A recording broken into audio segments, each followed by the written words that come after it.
Can both sides rise above? Can both sides see beyond the political problem at hand and admit that we have a life preservation problem on our hands? Matthew McConaughey calls for change in an emotional plea for stricter gun laws after that Texas shooting. One great thing about Texans is that we pull up our bootstraps very quickly and say, well, let's get on with it. It's a tragedy that hits close to home for the Texas native who was raised in Uvalde. My mom taught kindergarten less than a mile from Robb Elementary. Uvalde is where I learned responsible gun ownership. On Tuesday, the actor took center stage in the White House briefing room, delivering an impassioned speech honoring the 19 kids and 2 adults who died when an 18-year-old gunman opened fire at Robb Elementary. Due to the exceptionally large exit wounds of an AR-15 rifle.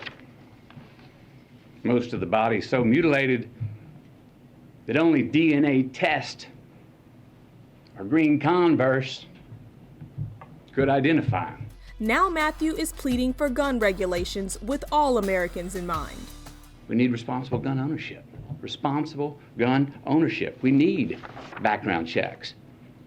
We need to raise the minimum age to purchase an AR-15 rifle to 21. These are reasonable, practical, tactical regulations to our nation, states, communities, schools, and homes. Responsible gun owners are fed up with the Second Amendment being abused and hijacked by some deranged individuals. These regulations are not a step back. They're a step forward for a civil society and the Second Amendment. Politics aside, Matthew chokes up, detailing the dreams of several of the fallen victims, starting with his encounter with 2 grieving parents. Their 10-year-old daughter, Alethea. She was one of the 19 children that were killed. Her dream was to go to art school in Paris and one day share her art with the world. Now, this particular drawing is a self-portrait, all right, of Alethea drawing with her friend in heaven looking down on her, drawing the very same picture. Her mother said of this drawing, she said, you know, we never really talked to her about heaven before, but somehow she knew.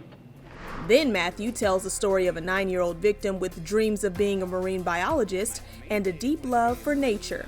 Maite cared for the environment so strongly that when the city asked her mother if they could release some balloons into the sky, in her memory, her mom said, oh no, Maite wouldn't want to litter. And the 52-year-old actor can't hold back his tears, calling on wife Camila Alves to show heartbreaking evidence. Camilla's got these shoes. Can you show these shoes, please? Wore these every day. Green Converse with a heart on the right toe. These are the same green Converse on her feet that turned out to be the only clear evidence that could identify her after the shooting. How about that? Days after the devastating shooting, Matthew and Camila paid their respects at a memorial site dedicated to the victims. But there's one visit that Matthew says left a lasting impact. The dad of 3 stopped by the home of kids who lost their parents. Then there was a fairy tale love story of a teacher named Irma and her husband Joe. Together they were the glue of the family. Both worked overtime to support their 4 kids. Because Irma was one of the teachers who was gunned down in the classroom. Joe, her husband,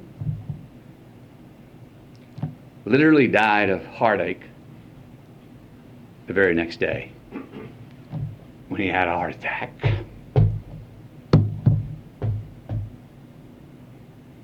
They never got to paint the back of their house. They never got to retire. And they never got to get that food truck together. Our hearts go out to all the families involved. Matthew left on a high note with hope for the future. We start